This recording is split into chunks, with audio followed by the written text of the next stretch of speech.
In today's video, Colonial Marines battle an infestation of murderous space bugs as we play Space Weirdos, the super affordable sci-fi skirmish game. Well, hi folks, and welcome to the channel. I'm Lee, your old hammered host. I'm here with Lynn, your other old hammered host. Hello.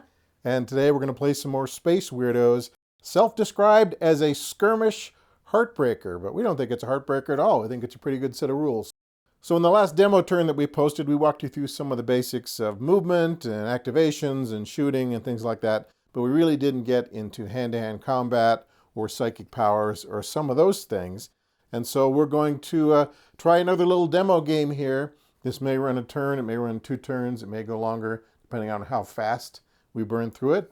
So this scenario is going to be quite a bit different than the last one. So we have sort of a shooty warband here versus a very hand-to-hand based warband. So the bugs don't really have much in the way of shooting attacks except for the brain bug who has mental attacks, psychic powers. And then the Colonial Marines here, they have a lot of firepower, but they're not that great in hand-to-hand. And what's going to make this game a little more interesting is that all the vicious assassin bugs here have stealth suits. So they are chameleons. So if they are in base-to-base contact with a piece of terrain, well, you get the picture, then line of sight to them is going to be limited to 1 stick. So if they are in contact with a piece of terrain, doesn't have to be behind it, but just in contact with it, then anyone trying to shoot them is going to have to be within 1 stick because they have stealth suit type chameleon powers. So the assassin bugs, they're pretty fast, they're pretty vicious, they don't have any shooting, but they're going to try to sneak up on our Marines and tear them to pieces before the Marines get any shots off. So the scenario we've imagined here is that, say, there is a planet that's being overrun by bugs, and the brain bugs are forming some cults in the cities, and so Colonial Marines have drop shipped in. They've landed in their APCs, and they're clearing out the city. Well, this brain bug made a run for it, and so he was being pursued by this APC full of Marines, and the Marines kind of bulldozed their way into the junk pile. And somewhere along the line, maybe they ran over a bunch of soldier bugs and the acid ate away the undercarriage, or perhaps they ran over a thermite mine or something like that. But their APC, the whole undercarriage has melted. So they have ground to a halt here in the junkyard. And the brain bug has summoned his assassin bugs. So this was a trap. So the APC has stalled, and now all of these assassin bugs are popping out of the trash pile to try to take out the Marines.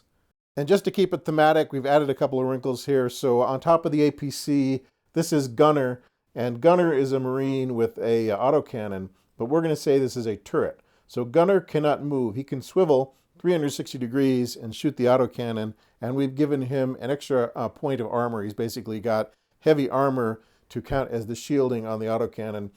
Now, if he gets driven away by a psychic power or some sort of combat result, then he would abandon his gun and go running away 1 stick, but he would have to get back to the gun to start shooting it again. So that is Gunner. So let me give you a quick rundown of the 2 teams. This is Lieutenant Dan. He is the leader of the Colonial Marines. He has an energy pistol and a power weapon and a grenade. He's got 1 grenade, and he's also a tactician. So when the Marines roll for initiative every turn, they'll be rolling D8s instead of D6s. We've already talked about Gunner. He is the autocannon guy. There's also a sniper named Deadeye. There is a flamer down here named Torch, and then 3 regular Marines with autoguns. The bugs, on the other hand, are led by a brain bug. So there's the brain bug. He has psychic powers like mind control, so he can try to make one of these Marines take an action, which could include things like shoot your flamer at your friendly Marines, that sort of thing. And he's also got Mind Stab, which is an attack with a 1-stick range, which is pretty brutal. For his leader trait, he is a sorcerer, so his psychic powers only take 1 action to use, but he can still only use 1 per turn. He also has psychic focus, which gives him +1 to will rolls, so he is a pretty good psychic, but he's a little squishier than the assassin bugs. So there's 4 assassin bugs. They have a speed of 3, so they're very fast. They have prowess of 2d10, which is max prowess, though I suppose they could get buffed to a 2d12. And they have horrible claws and teeth. Plus, like we talked about before, they have natural stealth suits. So they have chameleon powers. So when they're touching terrain, Line of sight to them is limited to 1 stick. So because the Marines have ground to a halt here, they have emergency disembarked from their melting vehicle, and they are going to set up within 1 stick of the APC. And then the bugs will set up within 1 stick of the edge. And so they can be anywhere within 1 stick of any of the edges. What's the range on mind control? The range on mind control is line of sight, so as long as you can draw a clear line of sight on your target, that's fine. But then they might be able to expend a command point and snipe you as soon as you pop into view. So these are the trade-offs we have to make in a crazy sci-fi world. Are you thinking you want to be the bugs?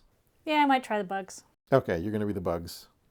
And we'll kind of walk through the gameplay options as we do the turns to kind of explain to the folks back home what's going on. But for now, I will set up the Marines. All right, we're all set up. This is a 100-point game, so we're giving ourselves 2 command points a turn each. If it was a larger game, like let's say 125 points, that might be 3 command points a turn, but this game is just 2 command points, so we have to use them sparingly. So Lynn's bugs have set up on this side of the board, so there's an assassin bug, a brain bug, an assassin bug, an assassin bug. So over here we have the Marines and the APC, so there's a trooper, there's Lieutenant Dan, there's Gunner, there's a sniper, here's another trooper over here. And then on the far side we have a trooper and the flamethrower guy right down here. So now it's time to roll for some initiative, and the Marines, because Lieutenant Dan's leadership trait is Tactician, they get to roll with D8s instead of D6s. Lynn's leadership trait is Sorcerer, which makes her brain bug a more potent psychic. Normally psychic powers take 2 actions to activate, and he only needs 1, though he can still only use 1 psychic power per turn. So for this game, the Marines are going to be playing with the black dice, and the bugs will be playing with the red dice. Because of their slicing claws and gnashing teeth. Ah, yes, because of the red mist, of course. So let's roll for some initiative. So Lieutenant Dan got a 10, and let's see, the bugs got a 5, so we have initiative. So the Marines have initiative, which means they can either choose to go first or they can have the bugs go first. Because there are more Marines, I'm going to move first so I don't have a bunch of Marines at the end of the turn waiting to activate. So we're going to start with Lieutenant Dan right here. So the thing about the assassin bugs is as long as they are touching cover, their stealth suit chameleon abilities makes them invisible to people outside of 1 stick. So Lieutenant Dan knows there's something there, but he can't shoot at it right now unless he gets within 1 stick. So maybe he'll try to do that. His energy pistol works better when he has more than 1 action because he can pop off a couple of shots. So that is 1 movement, and then he'll have to take another movement to get within 1 stick to shoot that bug, but maybe he'll go out here. So there's the assassin bug. He's using his chameleon powers to kind of blend into the junk pile, but now that Lieutenant Dan is within 1 stick, Lieutenant Dan can see him. Lieutenant Dan has moved twice, which is going to give him a nerf on his shooting ability. He is going to use his 3rd and final action to shoot that bug with his energy pistol. So the bug is defending with 2d8. Lieutenant Dan is shooting with 2d6 because he got nerfed for moving twice. He'll need to have a fortuitous die roll. And he got a 9 versus an 11, so that is a miss. He shot and he missed. Okay, now the bugs get to activate somebody. So for your first movement, Lynn, you are going to move this assassin bug. And he is going to do what? He's going to attempt to attack your trooper there. All right. So he'll be moving more than 1 stick distance, and he will have 2 movement tokens by the time he gets there, which will give him essentially a charge bonus. They don't call it that, but he will get an attack buff for moving into combat like that. But at some point, he will be out of cover. So he will lose his chameleon powers, and one of these other guys can draw a bead on him. Yeah, as you move in, I'm going to do my Overwatch. So the assassin bug has 1 movement point so far. He will get his 2nd when he completes his 2nd movement. I'm going to spend 1 of my precious command points to have the sniper snipe him, so the sniper will take 1 shot. So the sniper here is shooting the assassin bug right there. I would give the assassin bug some cover because of the angle of the APC. So your sniper shoots with 2d8, and I'll be defending with 2d10. Right, so the sniper has firepower of 2d8. His sniper rifle cannot fire within 1 stick, but he does get to re-roll firepower rolls of 1, and he gets +1 to underfire rolls. Now, because he has a targeting reticule, he also gets another +1 to firepower rolls. So he'll be rolling 2d8 +1 for the reticule. So he got a 7, which would be an 8, but you got a 17, so you are dodging and running and bobbing, and so that sniper missed. And I expended my command point. So he's going to move right up there next to the barrier. So that he gets cover. So he disappears into cover for anyone who wants to shoot at him, unless they're within 1 stick.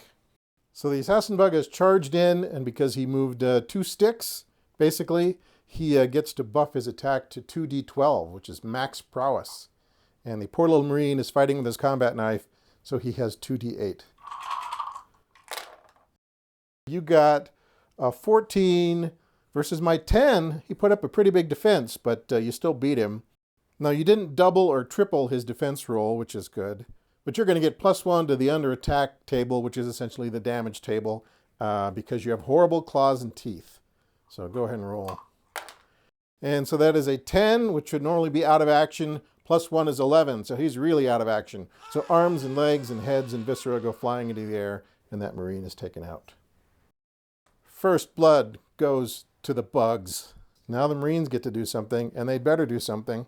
So I think the way we've been playing it is that to measure 1 stick, you go from base to base, edge to edge. And so that gunner here is not quite in range to see that bug. He's got to be within 1 stick. However, the trooper is. So the line of sight rule kind of revolves around shoulders and torsos. So gun barrels and arms and things like that don't really count. And we'll apply that same philosophy to cover. So I think that the trooper has a pretty good view of the shoulders and torso of that bug. So no cover really. So what's a little trooper going to do in a big bad world full of bugs? So he doesn't have to move, which is good. He can shoot 3 times with his auto rifle. So he has a couple options. He could take 1 action and aim, which will give him a buff to his next shot, or he could just shoot 3 times. Now that bug has 2 movement tokens, which means it's going to get a defense buff. I think the trooper is just going to rattle off 3 shots with his auto rifle. The bug's going to dodge. The bug is spending a command point to dodge, so he's dodging away. That is your one and only dodge for this turn. So dodging allows you to move 1 stick. So the bug dodged out of the way, expending a command point in the process, which means the trooper forfeits his first shot. So he was going to shoot, but now he doesn't get to. But he still has 2 actions left to do something. Maybe he'll move over here and try to shoot that bug again. Okay. But now he's expended 2 of his actions, so he's down to 1 shot. So he's moved once, which is not enough to nerf his shot. So he's shooting with 8s. And he got, an 11? Oh, versus your 11. So while some games say that your attack roll can be equal to the defense roll and still hit, in this game you have to be greater than the defense roll, otherwise the attack misses. So the trooper made a valiant effort, but he missed. So you can draw a sigh of relief for that assassin bug. Yes. So that trooper activated. Okay, so now the bugs get to activate somebody, and you're thinking this assassin bug here is going to go skittering 3 movements. Yep. So he has a movement of 3, so he can move up to 3 sticks. And then he finds himself next to some cover, so he blends into the environment. So now the Marines get to move someone, and I think Torch is going to move over here and lay down a flame template on top of this bug. So there is a rough representation of the flamethrower template. So anybody under there, friend or foe, would get the barbecue grill treatment, but there's just 1 bug at this point, so he gets it all to himself. And since I moved 3 times, I've got +2 die type on my defense. Right, that bug has moved 3 times this turn, so he gets an extreme buff to his defense. So he's up to 2d12, right? Yep. And your firepower is 2d8. My firepower is 2d8. Roll it. That's an 8 versus an 18, so the bug easily dodges the flame gout. So he's got 1 more movement if he wants to use it. That is correct. So the flamethrower guy, he moved, he shot, perhaps he'll move again. So he will make a tactical withdrawal, and just go right there. So that was the Marines. Now the bugs get to activate somebody once again. So this assassin bug here is going to move up to this junk pile here. All right, so that's a 2-stick move. So this assassin bug skittered up behind the junk pile and disappeared. Yeah, those darn bugs and their invisibility powers makes it interesting. Because as long as they're next to cover, you have to be within 1 stick to get line of sight on them, though the brain bug doesn't have that power. And that's particularly hard on the sniper because the sniper rifle, you have to be outside of 1 stick to use it. So he cannot walk up close to an assassin bug and use the sniper rifle. He has to be a little further back. So if he's far enough back to use the rifle, he can't really see them. So he's more of an Overwatch guy. And the gunner is immobile. So yeah, it gets tricky. All right, I think this Marine here, this rifleman, is going to move 1 stick this way, maybe another stick this way. And I think he's just in range to shoot that bug there, but he doesn't get to aim or anything. Okay, so he moved twice, which is going to nerf his shot. So he's down to D6s. And I'm at D10s because I moved twice. Yeah, and you're at D10s because you're skittering around at high speed. So this is a long shot at best. I got an 8 and you got a 13, so that's a miss. But he tried. All right, now the bugs get to go. So you have 2 bugs left. You have this assassin bug here and the brain bug there. So this assassin bug is going to attack Lieutenant Dan. Lieutenant Dan? But he's going to move 2 sticks. It won't count as a charge, but it'll make him harder to hit by your sniper and your other guy. This is true. He'll have to get out into the open and be visible to attack Lieutenant Dan. And if he kills him, then they have a clear shot from the gun. So the bug is going to take a zigzag pattern to get to Lieutenant Dan and make himself harder to hit. Yeah, but he doesn't get the movement bonus for attacking because he started closer than 1 stick to Lieutenant Dan. So you can't just swing wide and get that buff. Okay.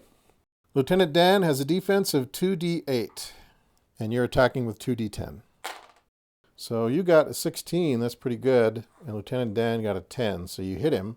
You didn't double it, though, but you do get a +1 on your under attack roll because you have horrible claws and teeth. They're just horrible. They are.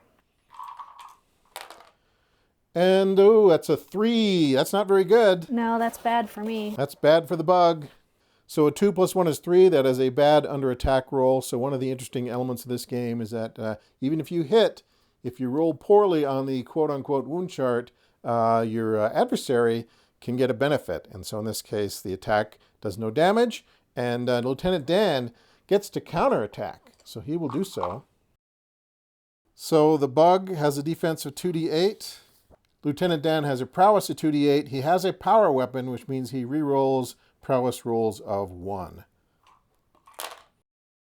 Okay, so Lieutenant Dan got an 8, and the bug got a 13, so his defenses hold. He has a flurry of claws and teeth, and so nothing happens. And so Lieutenant Dan and the bug are locked in combat. Now, Lieutenant Dan will have to spend 2 actions to disengage on his next turn if he wishes to disengage. I was kind of hoping Lieutenant Dan would get knocked down and then the autocannon could just let her rip since his bug is out in the open, but it didn't happen that way. Okay, so you still have the brain bug. I have the sniper and the gunner. As we've explained, the sniper has some challenges because his gun doesn't work within 1 stick, and he's got to be within 1 stick to shoot a hidden bug. So he'll move up a little bit. Now it's the brain bug, right? Now, he does not have the natural camouflage, so if he moves into the open, even if he's adjacent to cover, he's visible. So he's just going to stay where he is. All right, the brain bug is going to play it defensively, so he's just staying put behind the shipping container. And then that just leaves Gunner, and poor Gunner is stuck in the turret with his autocannon, so he can't really move around, so he's just hoping some bug makes a mistake so he can let it rip with some explosive 30mm rounds. So at the end of turn 1, the bugs are swarming out of the trash pile, and the Marines have yet to cause any casualties, though they did lose 1 rifleman. So now we go to turn 2, starting with the command phase. We replenish our command tokens, so we're both back up to 2, and we roll for some initiative. Lieutenant Dan's tactician ability means he's rolling with d8s. So he got a 10 versus your 5, so the Marines get initiative once again. All right, so I'm going to activate first. It's important to protect the leader in this game, and so Lieutenant Dan is going to disengage. That is a 2-action action, basically, and so he's going to spend 2 to move back, but he wants to stay within 1 stick for his energy pistol. So he's going to shoot that bug with his energy pistol. He used 2 actions to disengage, so he's down to 1 shot, and he gets +1 if he is successful to his under fire rolls. So rolling 2d8 versus that bug's defense. Which is 2d8. Which is 2d8. So Lieutenant Dan got a 10, and the bug got an 8, so that is a hit. So Lieutenant Dan rolls on the under fire table, +1 because of his energy pistol. Come on, Lieutenant Dan. That is an 8 total. 8 is staggered. Staggered. We have staggered that bug. Yeah, so on the bug's turn, he's going to need to try to recover from that, so he'll need to make a unopposed willpower roll. Unopposed means you roll 2d6s. A player isn't rolling them against an attribute. You're just rolling 2d6s, and then you got to roll your willpower against those and beat whatever that number is. So that is Lieutenant Dan's activation. Now the bugs get to do something. All right, so the first activation of the bugs is the bug that just got shot. He's going to try to unstagger himself. So the black dice are going to be the universe, and then your red dice are you. 11 versus 5. So you did not unstagger yourself, but you can try again. So you've used 1 activation to do that. So the bug rolls an 8 versus the 7, so he succeeds, and he shakes off that staggered result.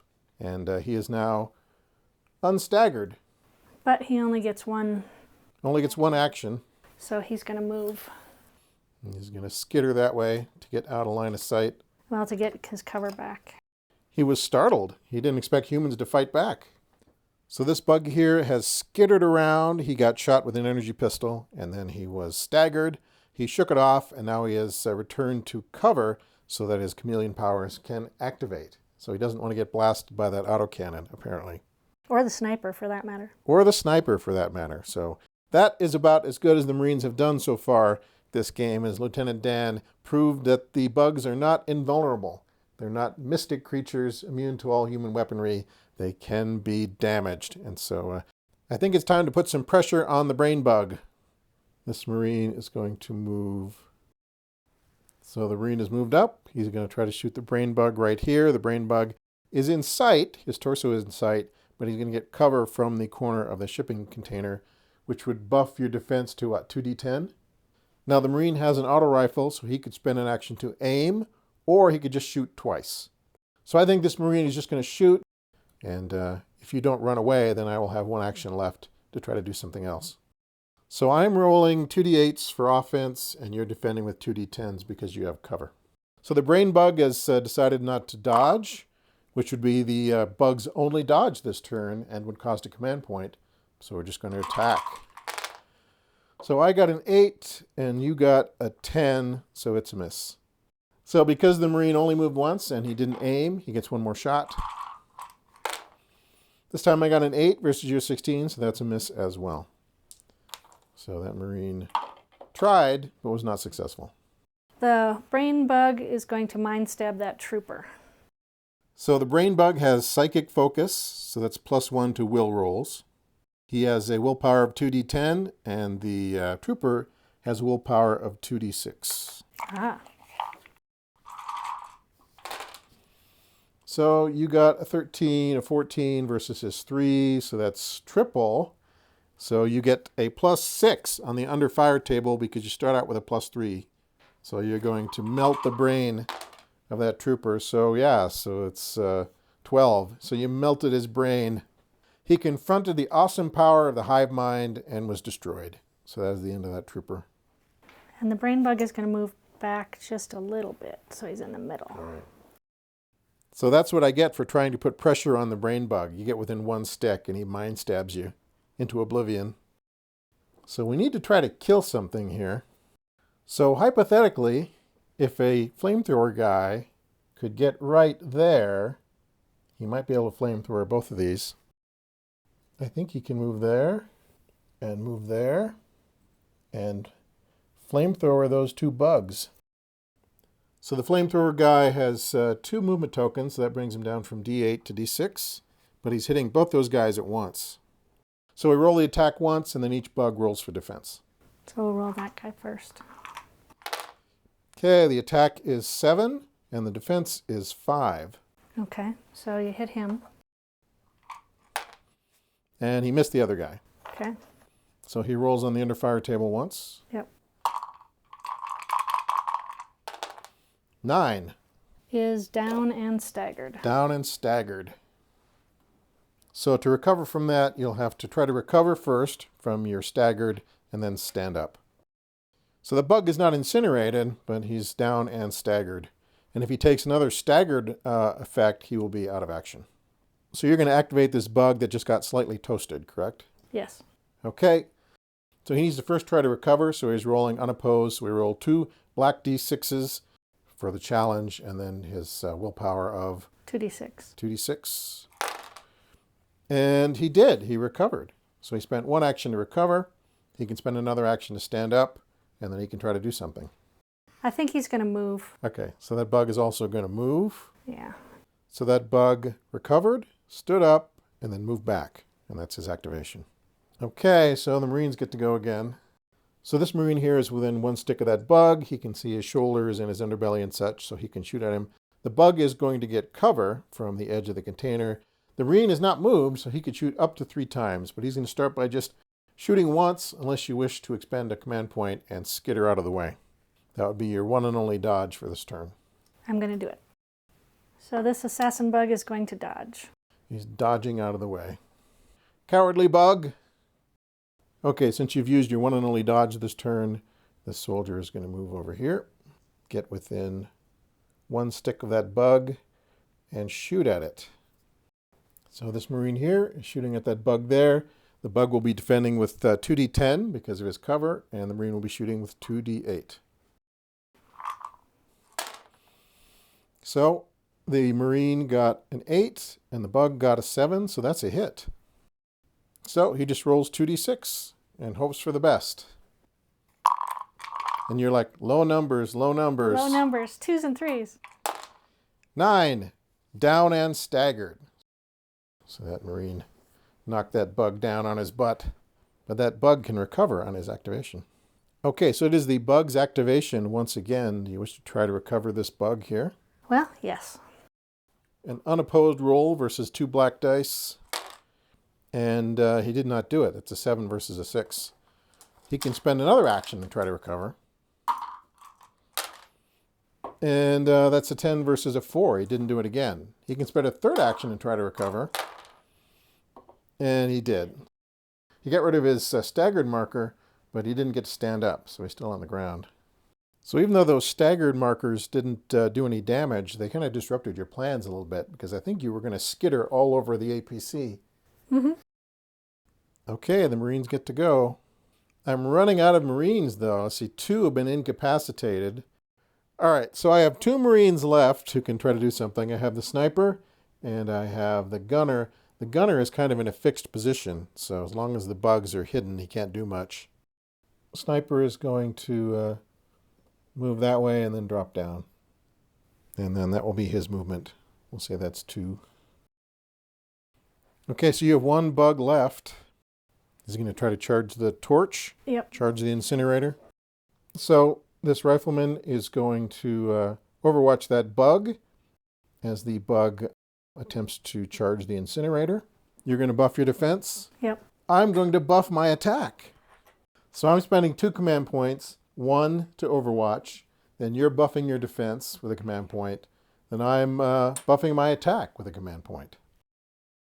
I guess I'm attacking with 2d10 then. And I'm defending with 2d10. All right. Okay, so the Marine got an 11. You got a 4, so that's double. So he rolls on the under fire table at a +1. And I got an 8, which I think is staggered. So that disrupts his movement. He stops right there, but he can still use his remaining action and attempt to recover. And you did. His movement is disrupted. He was momentarily staggered, but he's still on his feet. All right, so that is the end of turn 2. The bugs have killed a couple of Marines. The Marines have not killed any bugs, though they have knocked a couple over. And it's still a very dangerous infestation here in the junk pile. Now, part of the problem is Gunner is looking for a target, but all he sees are these shimmering shapes, and he's waiting for something to be within range so he can unleash the autocannon. And the sniper here has a bit of a problem because when he's close enough to see them, he's too close to use his sniper rifle. So that has kind of hamstrung the Marines a little bit. So if this was a regular game, we'd be going into turn 3, but this is kind of a demo, and we've been talking our way through it. So we are 2 hours in, so I'm going to call it good right here, and hopefully that was enough to give you a sense of how psychic powers and hand-to-hand worked in Space Weirdos. And the brain bug, he was able to mind stab an opponent into oblivion, but he did not get a chance to mind control anybody. I think he was afraid that if he popped out into the open to try to get line of sight, that he might catch some sniper fire or autocannon fire. So he played more of a defensive game back here in the junkyard, but it was working for him. He sent out his soldier bugs and let them do all the dirty work, and they did pretty well at it.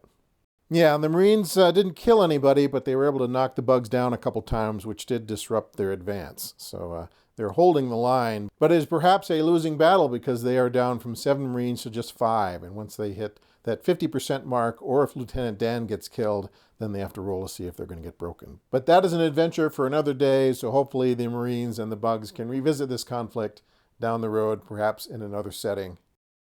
All right, folks, that is a wrap on our second demo game of Space Weirdos. We hope you enjoyed it. As always, thanks very much for watching, and we'll catch you next time. Watch out for those junkyard bugs. That's right.